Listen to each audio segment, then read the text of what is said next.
네, 안녕하세요. 공인노무사 임청아입니다. 세 번째 시간으로는 공인노무사 자격증 시험 제도와 관련해서 말씀을 드리고자 하는데요.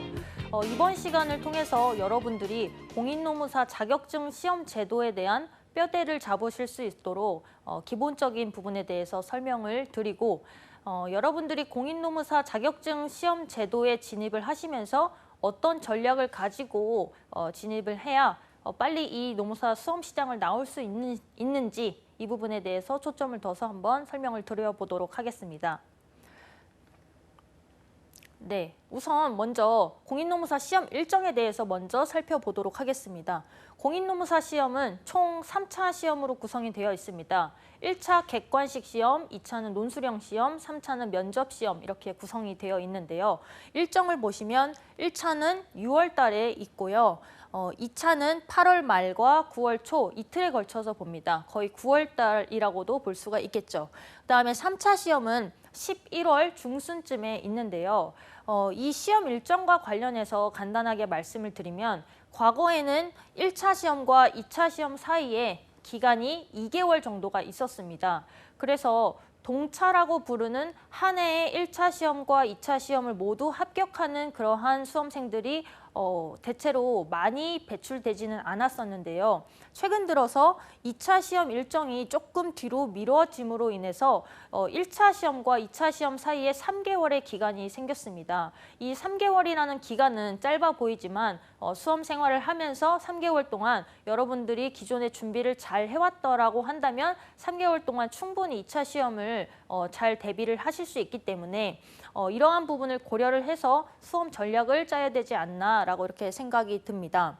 여기서 가장 중요한 시험이라고 볼 수 있는 것은 2차 시험이라고 볼 수가 있겠는데요. 1차 시험은 객관식이고 절대평가이다 보니까 여러분들이 어느 정도 시간을 투자하셔서 노력을 하신다면 얼마든지 통과가 가능한 시험이라고 보고 있습니다. 합격률 또한 매년 50%가 넘는 합격자를 배출을 하고 있고요. 하지만 이 2차 시험 같은 경우에는 최소 합격 인원이 정해져 있고 논술형 시험이기 때문에 아무래도 경쟁률도 더 심하고요. 그다음에 합격률도 본다면 매년 10% 안팎으로 해서 1차 시험보다는 조금 낮은 합격률을 보이고 있습니다. 그렇기 때문에 여러분들이 공인노무사 시험을 준비하시면서 가장 중점을 둬야 하는 시험은 2차 시험이라고도 볼 수 있겠습니다. 밑에 보시면 어학 성적표를 한번 제시를 해봤는데요. 1차 시험에 과목 중에 영어 과목이 있습니다. 그런데 이게 이런 시험으로 대체가 되었기 때문에 여러분들이 1차 시험 접수 기간에 맞춰서 이러한 시험 점수증을 내면은 영어 과목을 통과를 할 수 있게 되는데요. 대체할 수 있게 되는데요.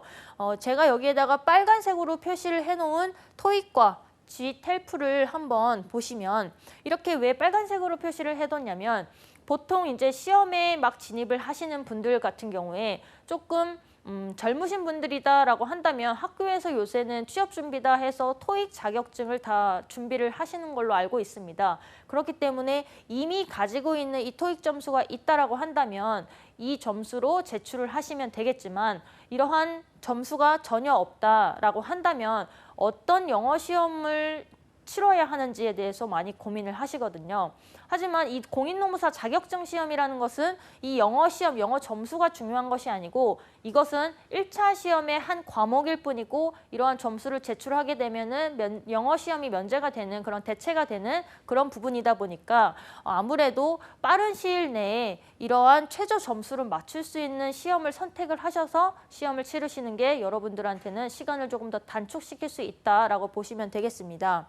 그래서 토익 점수가 있으신 분들은 토익 점수를 내면 되겠지만 이 두 가지 시험이 여러분들이 가장 접근성이 낮아서 그리고 또 시험 유형이 조금 쉽다 보니까 많이 선택을 하시는데 저 같은 경우에는 두 시험 모두 다 준비를 해본 적이 아예 없는 처음 영어 시험을 준비를 하시는 분이다라고 한다면 이 GTELF라는 것이 유형도 더 단순하고 빨리 시험에 통과할 수 있는 그런 시험이지 않나라고 이렇게 생각을 합니다.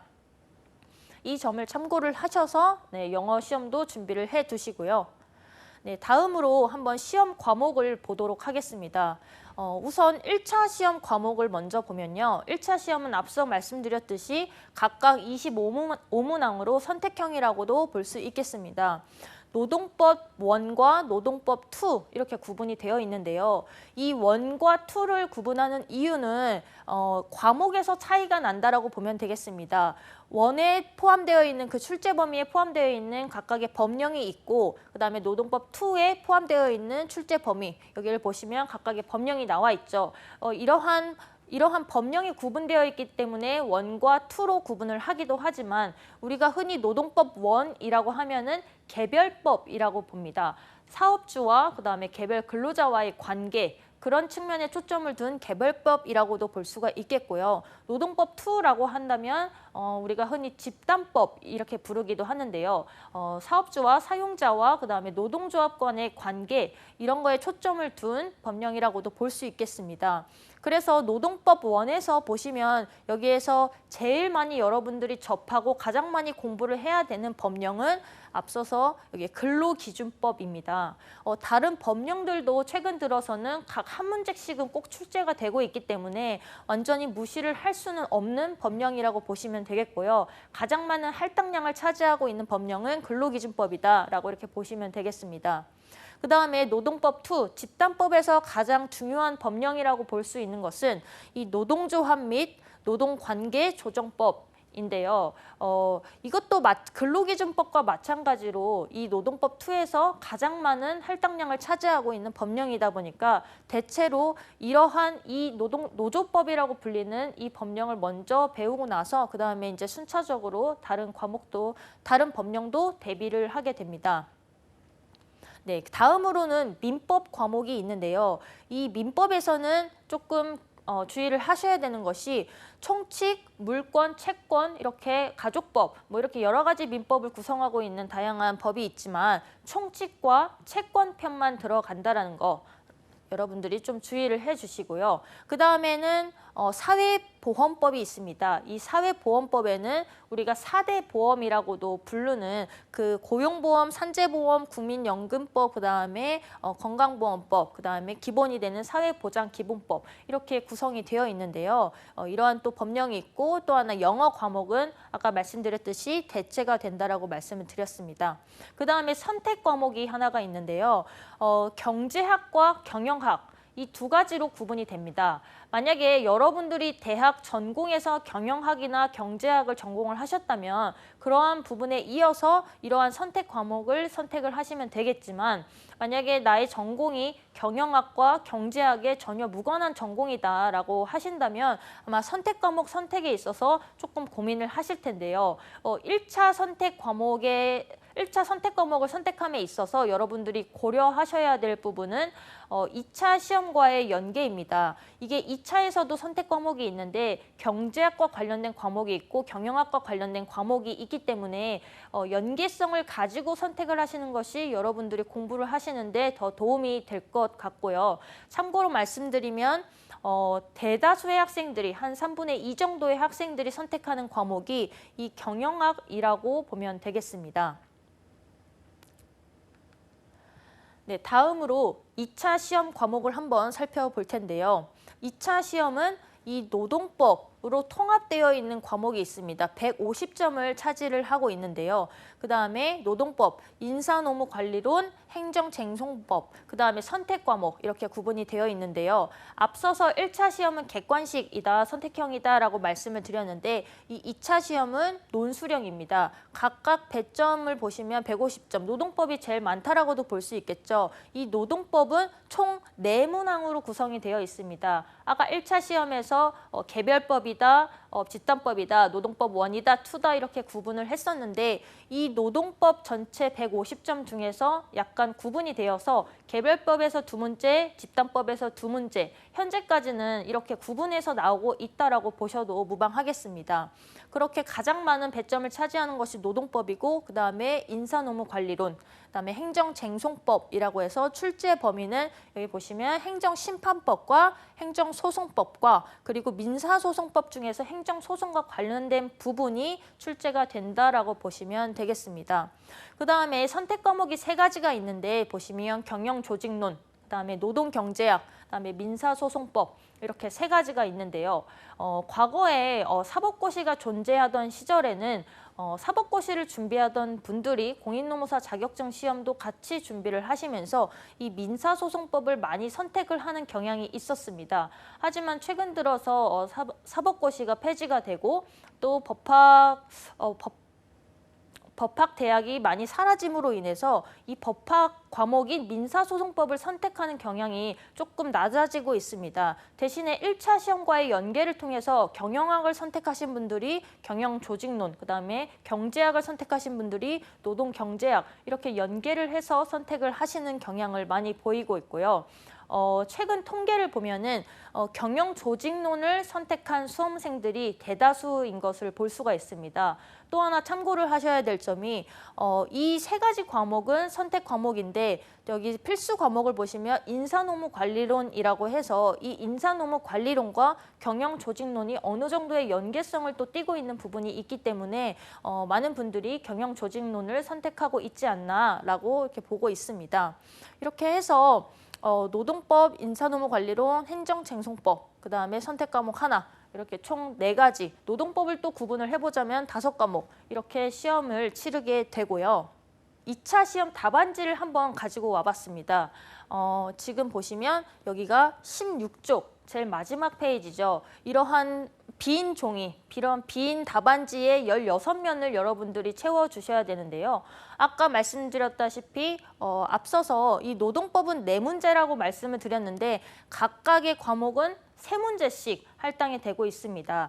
50점짜리 한 문제와 25점짜리 2문제 이렇게 해서 100점 할당을 해서 세 문항으로 구성이 되어 있는데요. 그래서 이 답안지를 보시면 총 16면이기 때문에 이거를 배점으로 나눠보자면 50점짜리 배점의 문제에는 8면, 그다음에 25점짜리 배점에는 각각 4면씩 이렇게 채운다라고 생각을 하시고 시험을 준비해 주시면 되겠습니다. 네, 응시 자격과 결격 사유를 한번 살펴보겠는데요. 응시 자격을 보시면 결격 사유에 해당되지 아니한 자라고 명시를 하고 있습니다. 결격 사유가 어떤 것이냐라고 본다면 우선 미성년자는 미성년자는 우선 시험에 응시를 할 수가 없고요. 또 여기 보시면 제가 밑줄을 그어놨죠. 공무원으로서 징계 처분에 따라 파면된 자로서 3년이 지나지 아니한 자라고 이렇게 명시가 되어 있습니다. 각각의 결격 사유에 해당되는지 여러분들이 한번 꼭 살펴보시기 바라겠고요. 또 이러한 결격 사유에 해당하는지 여부 그 판단 시점이 3차 시험 합격자 발표일을 기준으로 하고 있습니다. 따라서 현재 미성년자라고 할지라도 3차 시험 합격자 발표일에 맞춰서 미성년자인지 아닌지를 판단하기 때문에 이 생년월일도 꼭 한번 확인을 해보시기를 바라겠고요. 네, 그러면 각각 시험의 합격 기준을 한번 살펴보도록 하겠습니다. 네, 우선 1차 시험을 보시면 아까 객관식이라고 말씀을 드렸고 절대평가라고 말씀을 드렸습니다.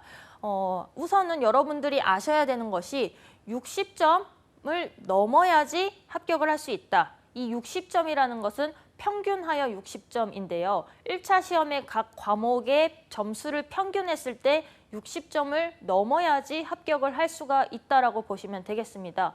간혹 2점 차이로 1점 차이로 떨어지는 분들이 계시는데 이 1차 시험에서 60점이라는 점수를 꼭 통과를 할 수 있도록 주의를 기울이셔서 시험을 준비를 하셔야 되겠고요.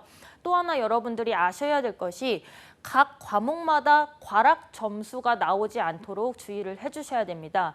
이 과락 점수라고 하는 것은 40점인데요. 각 과목마다 40점 미만으로 떨어지게 된다면 평균하여 60점을 넘는다 하더라도 1차 시험에 통과할 수가 없습니다. 그렇기 때문에 균형 있는 공부를 해주실 필요가 있다라는 뜻이죠. 그다음에 2차 시험을 한번 보겠습니다. 이 2차 시험은 최소 합격 인원이 정해져 있습니다. 이 최소 합격 인원 내에서 평균적인 점수를 내서 60점 이상인 자로 합격자를 결정을 하고 있는데요. 1차 시험과 마찬가지로 40점 미만이 나오면 안 됩니다. 그러니까 각 과목마다 과락이 나오면 안 된다라는 뜻이죠. 각 과목마다 과락이 없고 평균하여 60점을 넘는 사람을 2차 시험의 합격자로 결정을 하고 있는데요. 1차 시험이 절대평가인 것과 다르게 2차 시험은 최소 합격 인원이 정해져 있습니다. 300명이라고 하죠. 최근에 증원이 되었습니다. 그래서 여러분들이 만약에 내가 평균하여 2차 시험에서 60점을 넘지 못하였는데 그 2차 시험을 넘는 사람들의 합계를 내보니 300명이 안 되었다라고 하는 경우에는 뭐 59점 몇 점 혹은 58점 몇 점까지도 합격을 할 수 있는 그 최소 인원에만 들기만 하면은 합격을 할 수 있다라고 이렇게 보시면 되겠습니다. 네, 3차 시험에서는 면접을 하게 되는데요. 이 면접에서는 각 면접위원회의 그런 평가 점수를 받게 됩니다. 상, 중, 하로 구분해서 총 12점 만점을 받게 되는데요. 보시면 이 면접위원들의 점수가 중인 8점 이상인 자를 합격자로 합니다. 또 이 부분도 고려를 하셔서 면접에 응해 주시면 되는데 이 면접 시험 같은 경우에는 한 해에 뭐 1명, 2명 이렇게 떨어지는 경우도 있고 요새는 대체로 면접 시험은 통과하는 추세라고도 보시면 되겠습니다. 네, 그래서 여기까지 조금 정리를 해보자면은 여러분들이 중점을 두셔야 하는 시험은 2차 시험이다. 2차 시험이 관건이고 아까 말씀드렸다시피 1차 시험과 2차 시험 사이의 기간이 3개월입니다. 이 3개월이라는 기간을 어떻게 여러분들이 사용을 하실지에 대해서 많이 생각을 해보셔야 되고요. 시험을 준비함에 있어서 기간 동안에 2차 시험에 얼마만큼 투자할 것인지 1차 시험은 언제부터 몰입을 해서 준비를 할 것인지 이런 부분에 대해서 좀 생각을 해보시고 시험에 진입을 하셔야 전략적으로 대비를 할 수 있다라고 이렇게 말씀을 드리고 싶습니다. 네, 합격자 통계를 한번 가지고 와 봤는데요. 이거는 최근 5년 동안 시행 현황입니다. 1차와 2차 이 합격률을 가지고 와 봤는데요. 1차 시험은 대체로 50%를 초과하는 합격률을 보이고 있습니다. 그만큼 내가 어느 정도 시간을 투자를 해서 노력을 하신다라고 하면은 평균하여 60점은 대다수 넘으시는 분들이다라고 보시면 되겠고요. 2차 시험 합격률을 보시면 지금 11.7, 11.17, 8.33 점점 떨어지고 있는데 가장 최근에 2차 시험은 9.94%를 보이고 있습니다. 물론 합격률이 1차 시험에 비해서 굉장히 낮은 것은 사실입니다.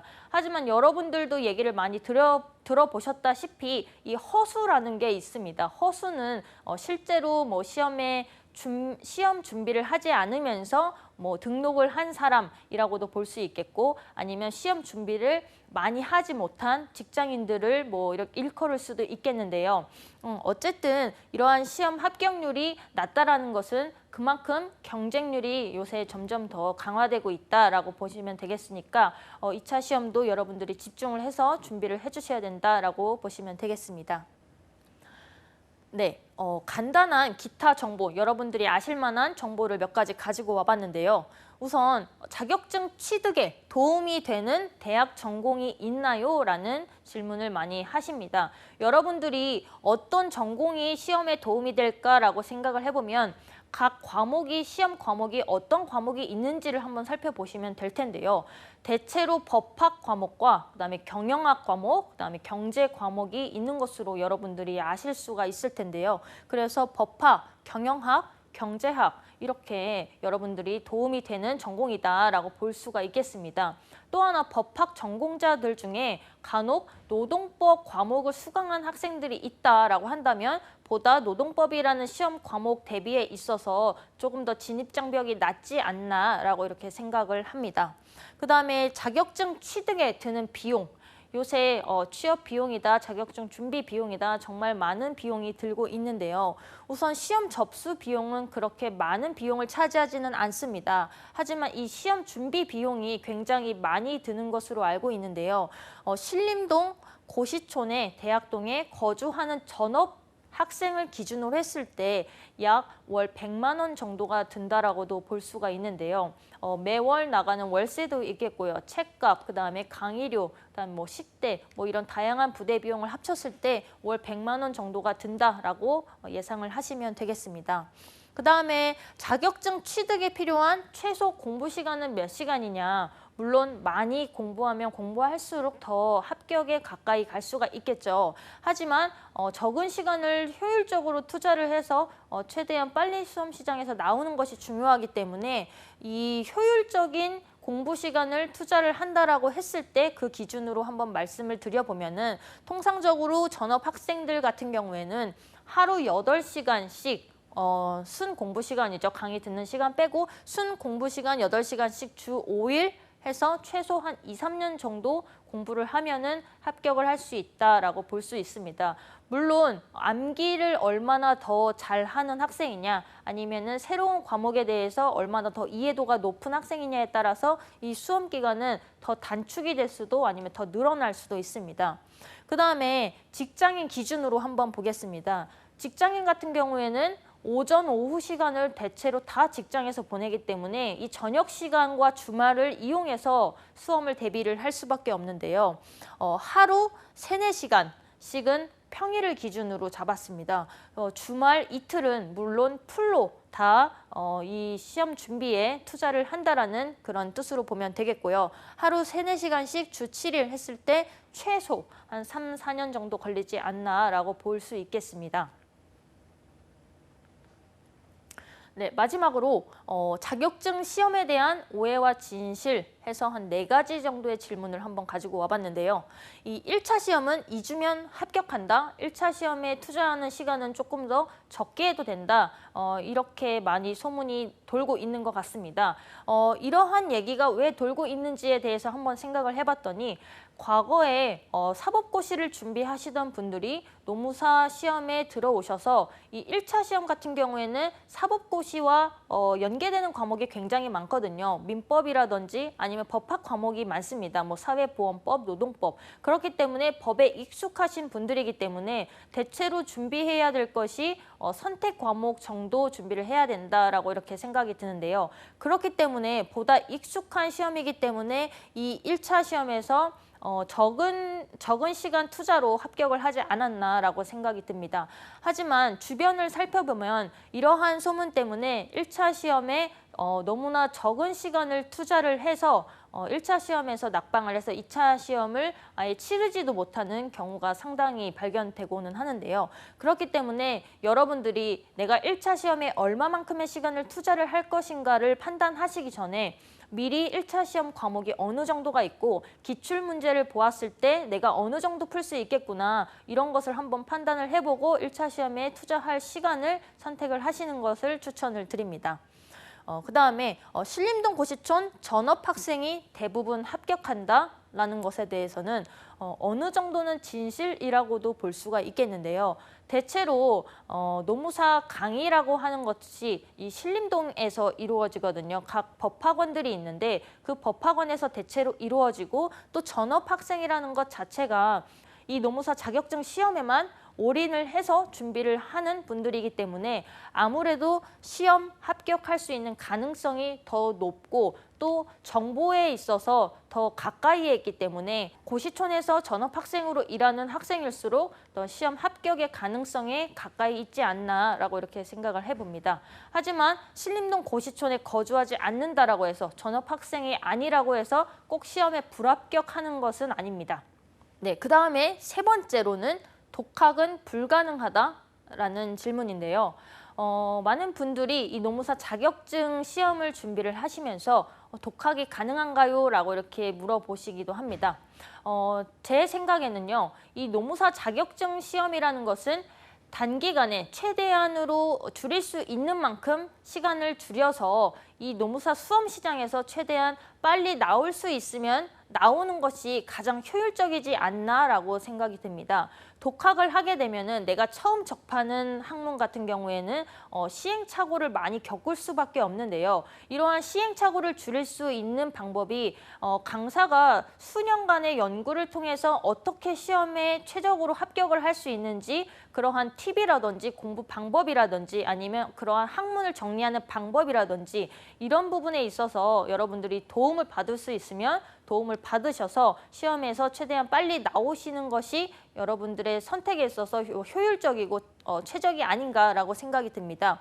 그래서 불가능한 거는 아니지만 독학을 하였을 때 시험에서 수험 시장에서 빨리 단기간에 나오기 어렵지 않나라고 이렇게 생각을 하고요.